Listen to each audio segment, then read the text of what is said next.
I know I promised another South Park video, but psych! You will watch Duck Iceberg now. I'm sure you're familiar with the whole iceberg video thing. We all love the Mario 64 one. Also, I'm not sure if an iceberg already exists on this topic. I doubt it. So I just made one myself. Figured it would be a fun video to do. A bit of a lighter excursion after the two massive deep dives we just did. So without any more intro, because I'm a lazy writer, let's start the iceberg. Let's begin with some of the more obvious ones. There's only a few. The average size of a duck is approximately 5.1 to 5.6 inches, but admittedly it could be closer to 6 inches if you're in the Western world. Depends on who you ask. Girth is typically around 4.5 inches, much less thicker than a Coke can. I saw some confusion on that in the duck size video comments section. Keep in mind that a duck is never a perfect cylinder. Also, I just measured this root beer can, almost 9 inches around, so it's literally half. Just wanted to clear that up. Also in the duck size video, we talked about Dingle number 1 and Dangle number 2, Jonah Falcon and Cabrera. One of them is a clout chaser, and the other one is mostly foreskin. We won't go too much into detail on them, but they're the two most prominent figures when you Google search for world record meat sword. They claim sizes of 13.7 inches and 18.9 inches respectively. Look, I'm bad at math. I said in the last one, 18 inches was half the size of an average man. That's a foot and a half. I'm so bad at math, you guys. That's why I'm a YouTuber. Both of those sizes are most likely completely wrong. I know that's not a very satisfying answer for this topic on the iceberg, but later on, we'll get into contestant number 3, who is a little more trustworthy and a little more reasonable size. He might actually have one of the world's largest ding-dongs, for real. In any case, ducks that big are very tough to live with. Just go through the comments under that video and you'll see what I'm talking about.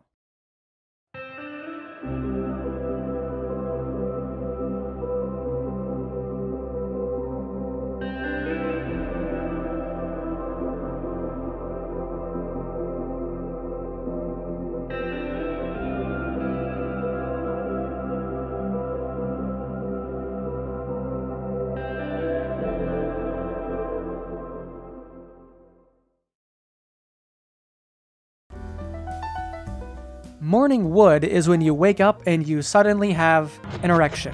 Scientists believe this can happen for a few reasons: hormone shifts, brain relaxation, and of course, accidental physical touch. Someone brushes against your leg in bed and oops. I'd love to hear what women think about this topic in particular, because the way people describe what morning wood is, it might be something kind of bizarre to a lot of women. But for guys, it's so common, it's not even really that weird or talked about. Like, you understand from such a young age that this happens that you don't even question it. So I'd be curious to hear what the women think about this phenomenon.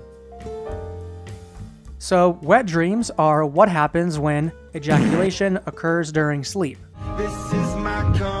Also referred to as nocturnal emissions, these are typically caused by dreams about sex, even if you don't remember the dream. But they can also happen randomly as a way for the body to eject a substance when it gets built up. It's completely normal. This can even happen to women too, where they orgasm during their sleep, although it's not as common. So this one's a bit weird, and I had no idea about this. It's actually a common thing for babies to be born full mast. According to a study from 1991, it is old, but I did really read into it. It looks pretty reliable. Fetal erections most commonly occur during REM sleep, and they can happen a number of times each hour. No one is quite sure why this happens, but it might be the body's way of testing things out and keeping them running correctly. So it's just a way for the body to test that everything is working properly and, again, completely normal. No, this is not the name of the Has-Been Hotel character. Angel lust is the phenomenon where a corpse will get an erection. This typically happens moments after death. Most commonly, it occurs in people who have died from hanging. Scientists believe that it may be due to pressure from the noose on the cerebellum. However, it has also been reported following death by a gunshot wound to the head, damage to major blood vessels, and poisoning. Another theory is that the erection is caused by the brutal destruction of the cervical spinal cord. This brings up the interesting question: Who's the first guy who discovered that a corpse can get an erection? And why was he checking? Looking for an erection on a dead body? Kinda sus, bro. Have you eaten your Wheaties today? No? Oh, well then you must be a serial masturbator.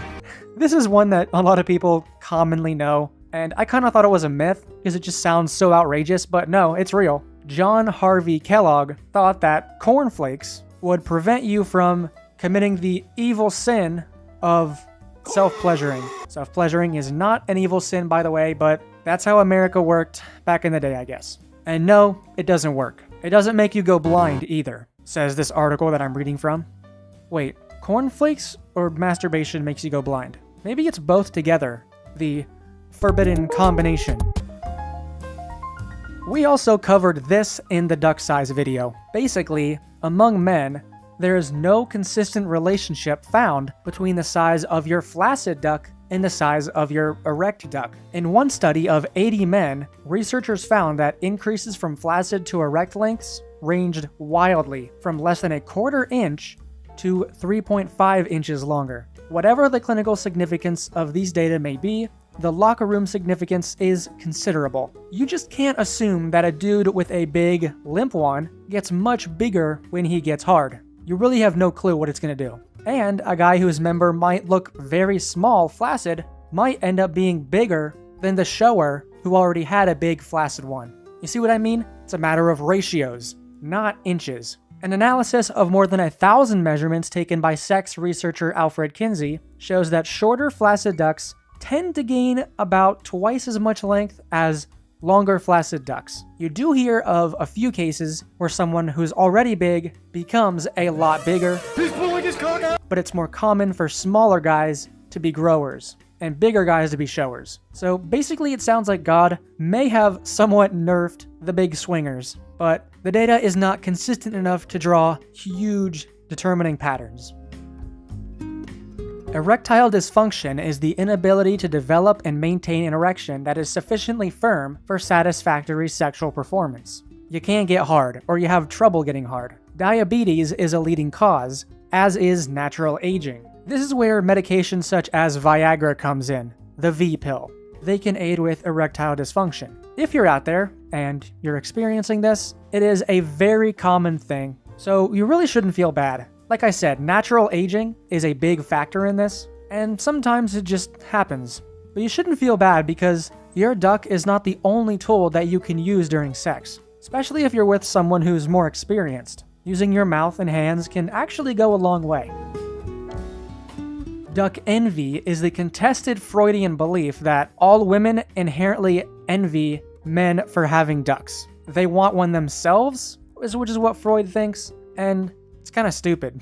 I don't need to tell you how dumb that sounds. I mean, I'm sure there are some out there that are curious, maybe wish they had one, but I don't think it's a super common thing. But maybe I'm wrong. Tell me in the comments. I don't know. I think this is something that's been willfully unattended to in the world of duck research. This one's pretty well known, but it's not as much of a big of a deal as you think. There is a link between smoking and constricted blood flow to your member. Whoa. Which can make it appear ever so slightly smaller when flaccid. But while there may not be a huge impact on size, there is a noticeable impact on ED, erectile dysfunction. This article breaks it down pretty well. Smoking can lead to reduced blood flow throughout the body, including to the duct, which can make it difficult to achieve and maintain an erection. The chemicals in cigarettes can also cause damage to the nerves that are responsible for triggering an erection, making it harder to achieve and sustain one. Smoking can also disrupt hormone levels in the body, which can impact sexual functioning and may contribute to erectile dysfunction. By understanding the impact of smoking on erectile function, individuals can make more informed decisions about their smoking habits and take steps to improve their overall sexual health. There are a lot of reasons to quit smoking, and this is just a drop in the bucket of all of those reasons. The following figure may surprise you. Worldwide, only about 37 to 39% of males aged 15 and older are circumcised, according to a 2016 report published in Population Health Metrics. Rates vary greatly depending on religion and nationality. Almost all Jewish and Muslim males in the world have circumcised ducks, and together they account for almost 70% of all circumcised males globally. There is some research that shows that there may be health benefits from circumcision. For instance, circumcised men may be less likely to pass STIs and STDs to their female partners or to develop penile cancer, which is a very scary thing that we'll talk about a little farther down.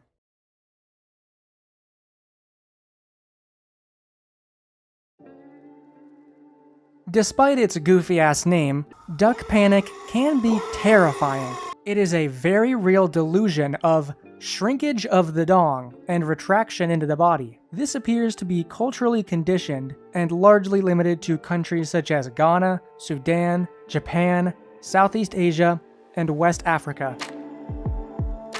Now, this one is actually really crazy. There are efforts by scientists to partially or fully regenerate the structures of someone's duck. Yes, you heard that right. We've made some serious progress on penile regeneration. Patients who can benefit most from this field are those who have congenital defects, cancer, and injuries that have excised parts of their genitalia. It is related to a procedure called allotransplantation, but we'll cover that in more detail later on. This is an unfortunate thing that does happen from time to time. It's pretty much as it sounds. Sometimes, a circumcision is incorrectly performed, leading to certain complications. Redundant foreskin is one of the most frequently corrected issues after initial circumcision. In the flaccid duck, part of the foreskin may still cover the glands. Where insufficient skin is removed, it can rub, develop excess scar tissue, and over time may develop into phimosis. Phimosis is a future topic on the iceberg. A buried duck might result in unsatisfactory cosmetic appearance, voiding problems, and sexual dysfunction. The duck itself is of normal size, but its outward profile is obscured. It occurs due to an overabundance of subcutaneous tissue and/or fat in the prepubic area. So, a lot of tissue down there, and it's covering up the majority of the duck. Doctors assess sexual function, including erectile dysfunction, erectile discomfort, and penetration difficulty during intercourse. There are other types of complications that come from botched circumcisions, but these are the most common. Some of you may have heard of this one before, and yes, it is true. At one point in time, the male duck had spines going up and down the shaft, but human ancestors lost these prickly structures before Neanderthals and modern humans diverged some 700,000 years ago, according to a 2010 study published in the journal Nature. Scientists aren't exactly clear on the function of those spines, but some propose that they allowed for quickies because they can create an erection quickly and are more common in promiscuous species, such as cats. Tomcats have rather terrifying spines on their ding-dongs. Can you imagine that? Call me the potato chip because I give you that extra crunch. We didn't just have spines, though. We also had duck bones at one point. I really don't know what God was smoking when he came up with that one. Another relic of past times is the duck bone, or baculum. Though most apes have a bone to keep their member erect, human males lost theirs at some point and now rely on blood pressure for stiffness. In other animals, the duck bone sits inside the body and is pushed out into the duck for an instant, reliable erection. It's still a mystery why males lost this trait, but in The Selfish Gene, biologist Richard Dawkins proposes the bone-free duck was naturally selected because it allows females to gauge potential partners' health. Those who can't get an erection probably have poor blood flow. Hey, when I said I boned her last night, I wasn't lying. Peyronie's disease is an abnormal curve of the duck that occurs later in life. Studies suggest that around 0.5 to 13% of adult males will experience PD at some point in their lives. The risk increases as a person gets older. It's mainly the result of a prior injury during sex. With that said, PD is still somewhat poorly understood and may occur for no known reason. If the symptoms of PD are severe, they can cause ED. Pudendal nerve entrapment is a condition characterized by pain on sitting and the loss of penile sensation and orgasm. Occasionally, there is a total loss of sensation and orgasm. The pudendal nerve can be damaged by narrow, hard bicycle seats and accidents, to name a few. Just be careful out there. Yes, you read that one correctly. I somehow had no idea this was a thing, but according to this article, vibrators aren't only for women. It's now illegal. They work on your stick too. In fact, vibration is so effective on the duck that often men with spinal cord injuries can emission with the aid of a special medical vibrator. For this kind of treatment, the vibrator is usually held against the underside of the head of the duck. Although vibrators often help men with emission problems, you don't have to have any kind of medical condition to use one. You could just do it for fun. Well, shit, time to make a trip to the store, I guess.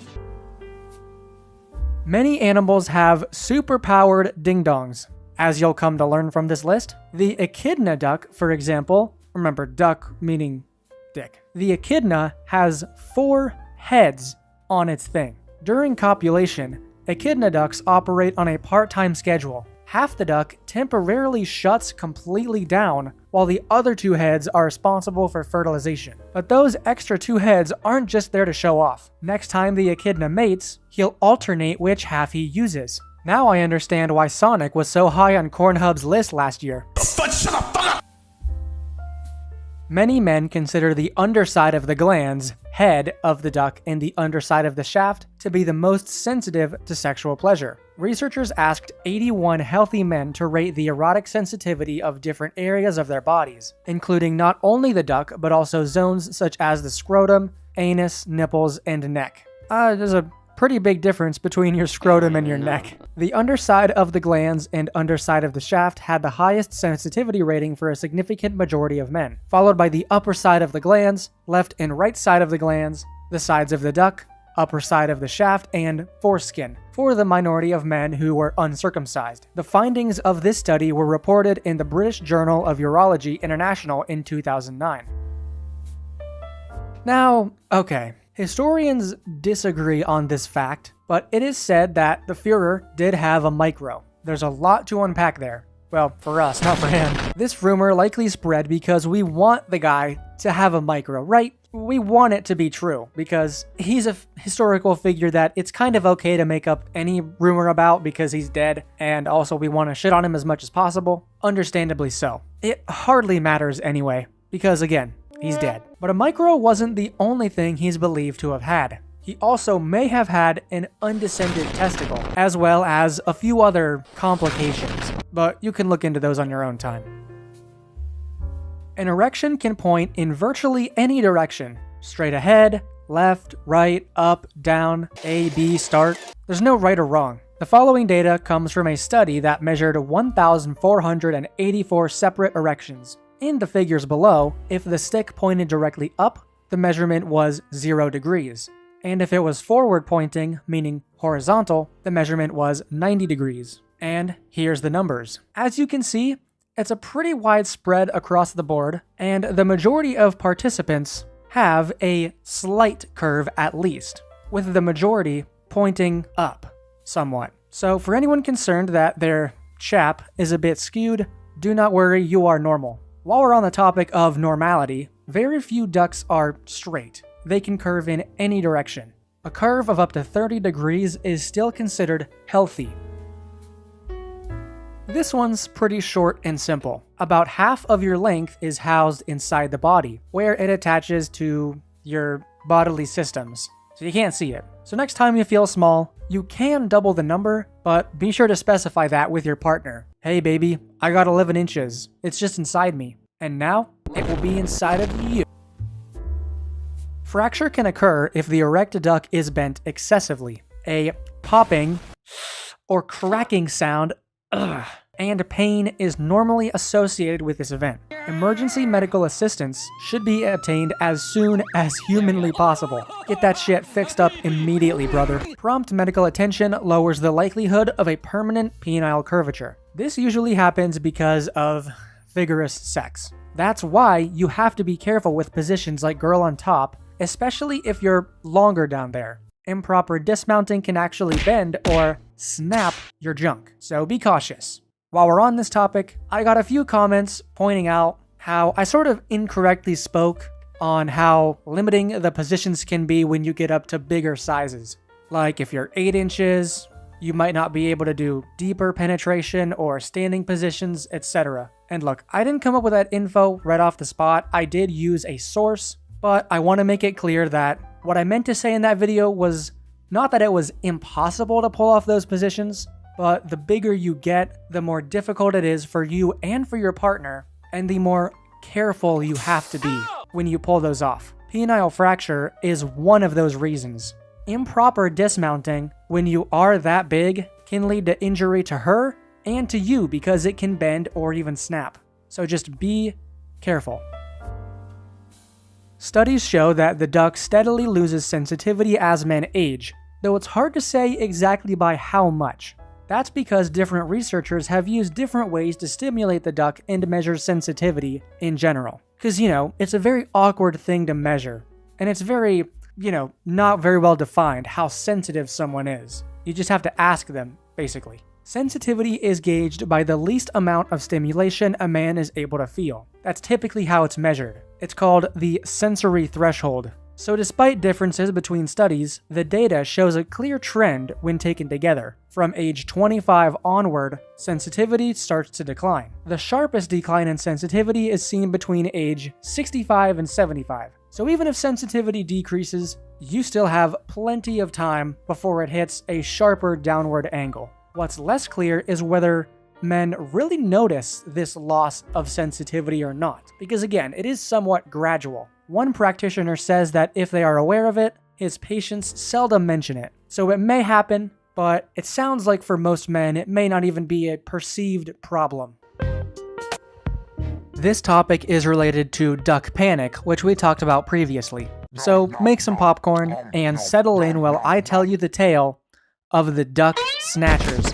In April of 2008, Kinshasa, Democratic Republic of the Congo, the West African police arrested 14 suspected victims of duck snatching and sorcerers accused of using black magic or witchcraft to disappear or shrink men's ducks to extort cash for the cure, amid a wave of panic. So basically, quote-unquote sorcerers were pretending to steal men's ducks away and then asking for payment to cure them. Arrests were made in an effort to avoid bloodshed seen in Ghana a decade before, when 12 duck snatchers were beaten to death by mobs. This is not a joke. There was a real wave of panic that swept across West Africa in the previous decade, where people were legitimately afraid their genitalia was shrinking or going to disappear completely. It is believed that this is caused by a form of mass hysteria, a psychological phenomenon where a lot of people, for whatever reason, fall victim to an outlandish belief or partake in strange behaviors.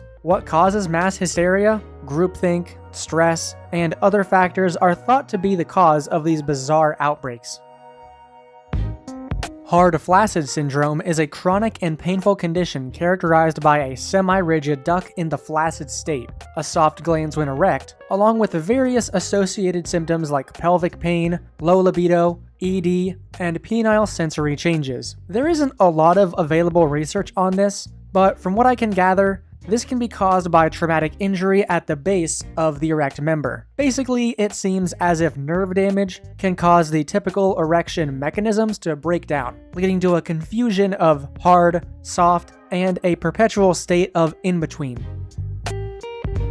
Paraphimosis occurs in an uncircumcised duck when the foreskin gets stuck in the retracted position. It is a medical emergency that can lead to tissue death if not treated immediately. Basically, it can't be rolled back down, which, as you can probably imagine, can be very problematic. Similar to paraphimosis, cold gland syndrome is a condition marked by the persistent inability of the glands to maintain an erect state during sexual arousal, potentially leading to reduced sensitivity and erection difficulties.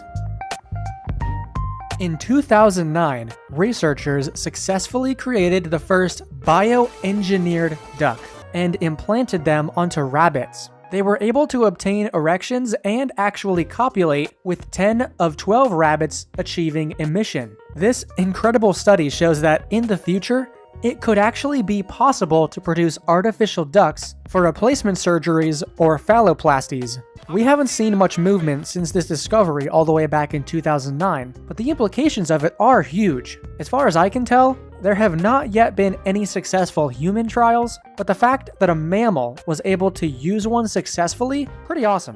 Ducks with complications could be incredibly sidestepped by instead growing a new one in a laboratory somewhere. I could do a whole video on this in the future because I find whatever science that is behind this to be fascinating.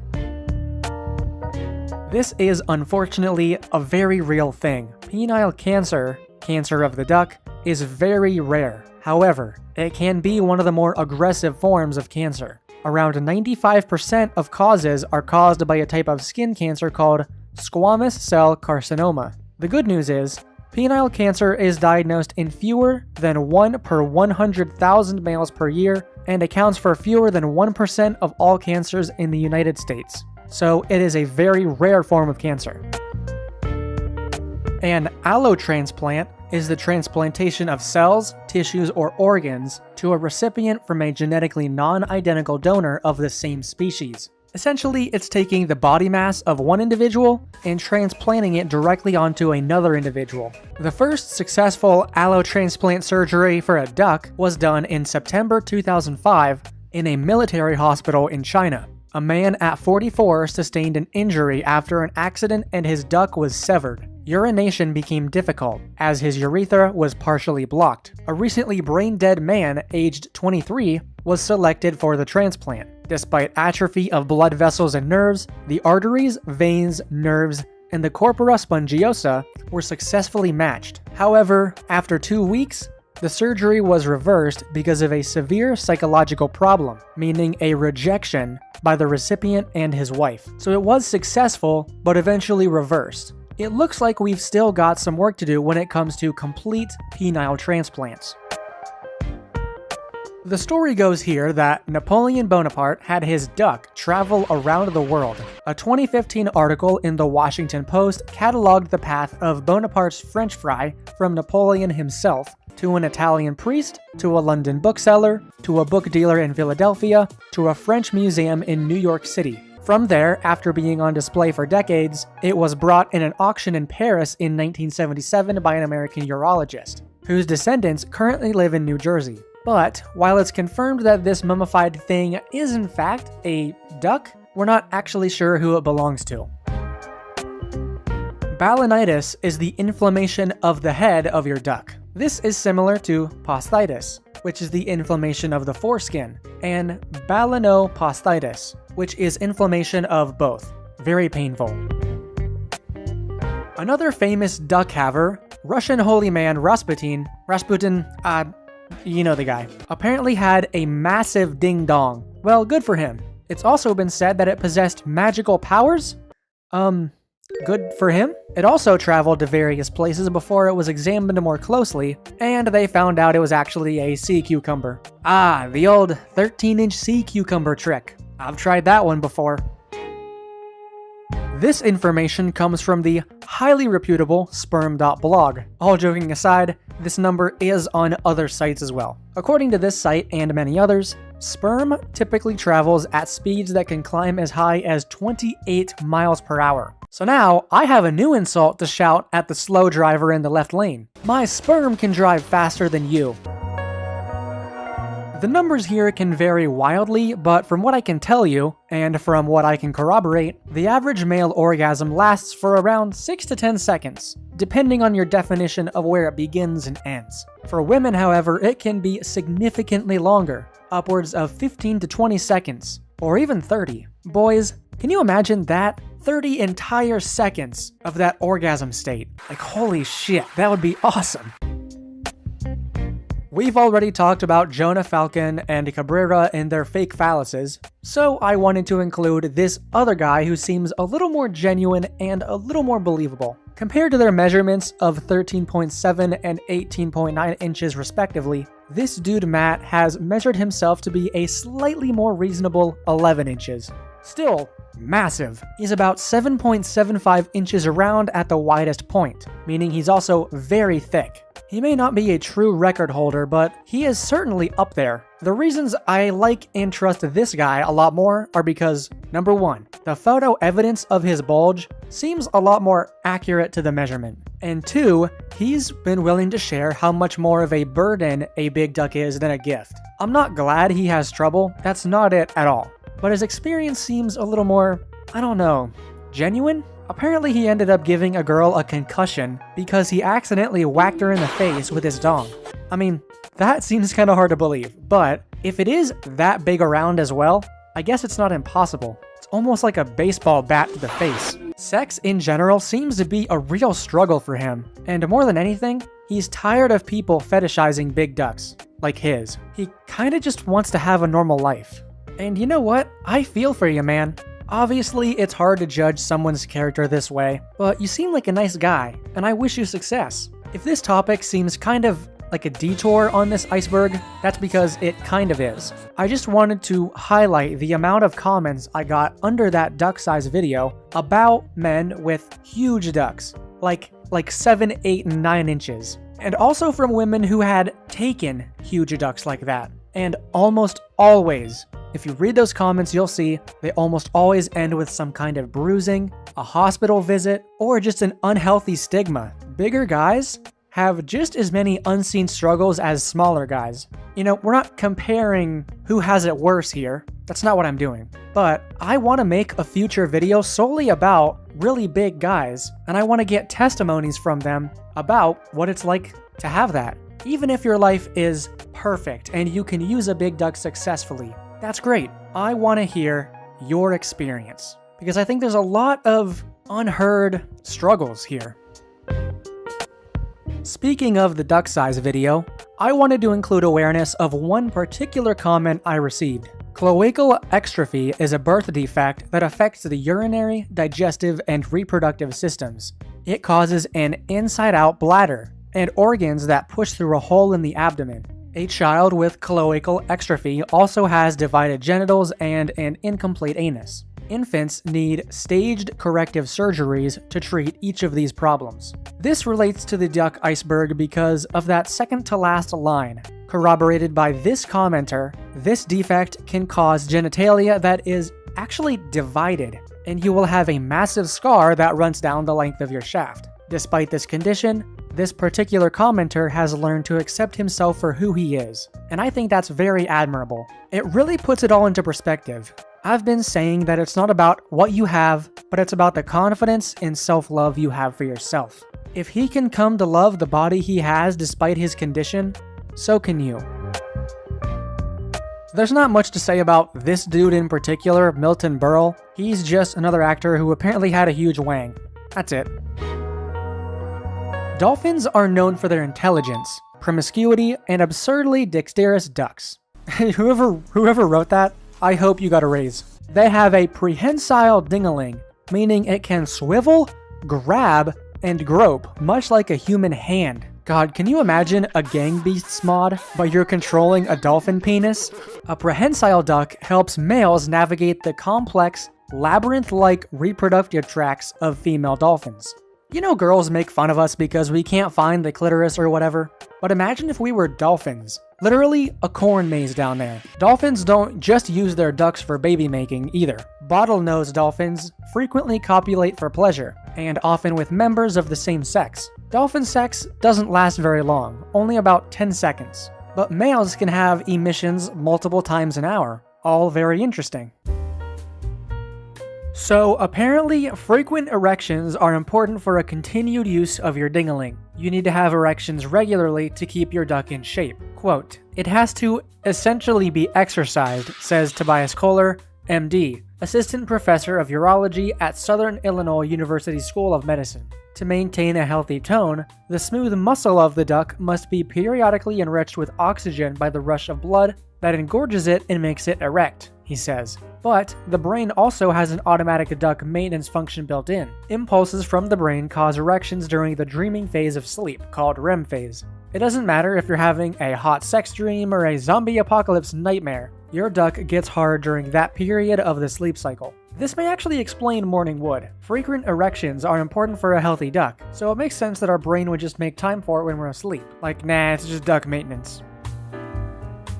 Most people with ducks have very little control over exactly when they have emissions. This is partly because it does not involve the brain at all. The signal to have an emission comes from the spinal ejaculation generator, which, I'm sorry, that just sounds like a level in Half-Life. Dr. Freeman, you need to activate the spinal ejaculation generator. Get your dork ass down to the test chamber or else I will shove the sample up your ass. This region in the spinal cord coordinates the necessary functions. During intercourse, the spinal generator integrates the sensory inputs that are necessary to trigger emissions. At the time of emissions, it coordinates the sympathetic, parasympathetic, and somatic outflow to induce the two phases of emissions, i.e., the emission and expulsion. It also provides the brain with signals related to the occurrence of emissions. This is why it's hard to control your orgasm with your brain. It's because your brain isn't even in control, really. See, honey? It's not my fault. It's my spinal cord's fault. Of course, the brain does have some input into these matters. We know this because thinking about something else is a well-known way to delay the event. But the nuts and bolts of the whole operation are dealt with in the spine, rather than the brain. I'm going to combine these two together because they're heavily related. Priapism, a form of persistent genital arousal disorder, is a painful and potentially harmful medical condition in which the erect duct does not return to its flaccid state. Priapism lasting over 4 hours is a medical emergency. If you've ever heard the phrase, if you have an erection that lasts more than 4 hours, call your doctor, this is why. The causative mechanisms are poorly understood, but involve complex neurological and vascular factors. Potential complications include ischemia, thrombosis, and impotence. Thrombosis, then, is the formation of blood clots, which, as you can imagine, a lot of that in your duct can be very problematic. If this happens to you, you should see a doctor immediately. Hypospadias is a developmental disorder where the meatus, yes, it's actually called the meatus, it's the pee hole, is positioned wrongly at birth. Some believe Hitler had a form of this. The hole is not on the end of the tip where it should be. It's in another spot, which is kind of crazy that can happen, but it is possible. It is usually corrected by surgery. I don't know how to break this to you guys, but there's an animal out there that can actually use its duck in combat. It's a literal sword fight. Like many organisms with intriguing phalluses, flatworms that engage in duck fights are hermaphrodites. Just one example that showcases how a sex binary system fails to account for the range, fluidity, and diversity of many organisms. Some species of flatworm engage in this duel to see who can inseminate the other. Their two-headed ducks resemble tiny swords, and battles can last for up to an hour as they take turns attempting to stab each other. The winner pierces the flesh of the other flatworm and deposits their injection, something scientists refer to as traumatic insemination. Mating can be competitive, with a single flatworm fertilizing another. In other cases, like with the tiger flatworm, they can play both roles. Each flatworm gives and receives sperm from its partner. Thank God we are not flatworms. I don't want my buddy challenging me to an insemination duel. Numerous writers have claimed that LBJ, Lyndon B. Johnson, took inordinate pride in the size of his member, and would refer to it as Jumbo. Okay, dude. Do not give your duck a name, please. The author of this article also reached out to the biographer of Lyndon Johnson, Bruce Schulman. Though stories abound, I've never seen a verifiable account of quote-unquote Jumbo. LBJ did refer often to other people's peckers though, cutting them off, throwing them in drawers, dirty jokes, etc. This may be evidence towards an obsession with dongs because of his big size, but it may also be his sense of humor. We can't really know for sure. If you remember, hypospadias is a condition in which the opening of the urethra is on the underside of the duct, rather than at the tip, so it's the underside. It is one of the most common congenital abnormalities in males. Epispadias, on the other hand, is a similar condition in which the urethra opens on the top side of the duct. Surgery is recommended for both conditions. Chordee is an abnormal curve of the duct at the time of birth. It is more common in males with hypospadias, but can also occur on its own. In adolescent and adult males, chordee is most noticeable during an erection. We talked earlier about how curves and how they're perfectly normal. This is not that. This is a more aggressive curve that requires correction. Blue whales are the biggest animals on Earth. It is no surprise then that their ducks are also the biggest. Blue whale dongs range between 8 and 10 feet with a foot-long diameter. Not girth, diameter. Each of his testes alone can weigh up to 150 pounds. And I may regret saying this, but each load can be a gallon at a time. I actually might throw up. We're moving on. So the blue whale might have the world's biggest duck, but size is relative. Barnacles have the biggest duck-to-body size ratio, with their genitalia being nearly 8 times their total body length. Barnacles are stuck in place for life, so they use their super long ducks to reach other nearby crustaceans, blindly depositing their emissions inside their neighbors. Like flatworms, barnacles are hermaphrodites that can fertilize others, be fertilized, or both. Earth is an amazing planet with so much diversity, but you know what's even crazier? Scientists have found that barnacle duck features change based on where they live. The barnacles in rougher waters have short, stouter ducks, while those in calmer areas have long, slender ducks. I'm not small, honey. I live in Ohio. This is the eyeless cave insect. What's special about them? They have reverse genitalia. Males of the species have a vagina-like pouch containing sperm, while females have a special duck-like organ that penetrates and vacuums up the emissions from the male. I suppose cleanup would be a lot easier then, huh? Okay, this is the one that's most interesting to me. Diphalia, or penile duplication, is the rare condition of, you guessed it, having 2 ducks. Yep, it's possible. But don't waste your third wish on a second member just yet, because it's not all sunshine and rainbows over there. Typically, diphalia comes with other complications, and both are not fully functional. Although there is one news article I found about a guy who claims to have 2 fully functional members, and can use them both at the same time. I can't find a supporting source for this one though. So for now, I'll just chalk this one up to, you probably don't want it. Now, the other side, the congenital absence of a duck is called aphalia, and it is an extremely rare condition, affecting 1 of every 30 million births. This makes it 6 times as rare as diphalia, actually, and it usually occurs with other congenital abnormalities affecting the heart or digestive tract. The cause of aphalia is unknown, and so far, fewer than 100 cases have ever been reported. Has anyone ever had to get a stunt double for their wiener?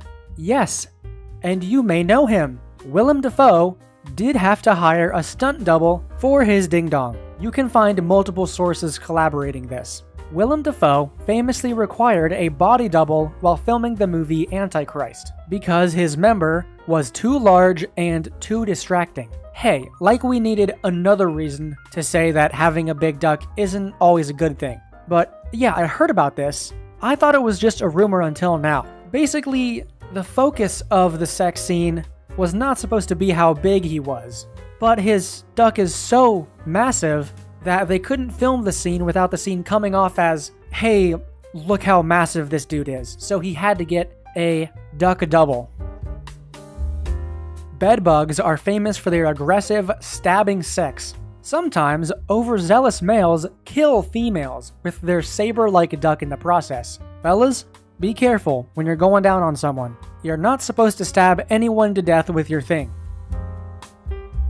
Chromodorus reticulata is a type of sea slug that will eject its duck into the ocean's abyss after it's done mating. Just whoop, goodbye. But this loss doesn't mean their sex life is over. They have at least 2 more disposable member segments hidden away. As soon as 24 hours later, the slug is ready to go again with a new duck. Pretty incredible.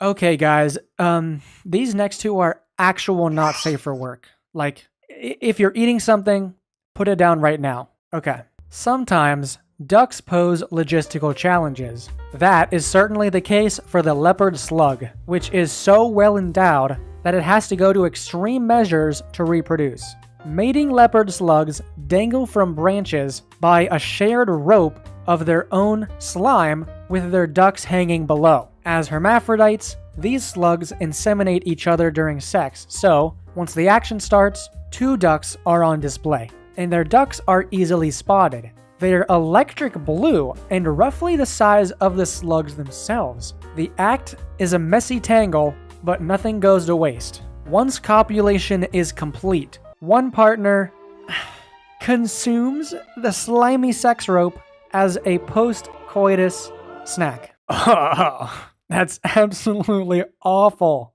I changed the wording to be less gross. I've never wanted to unlearn something so bad, but it's not even as bad as this last one.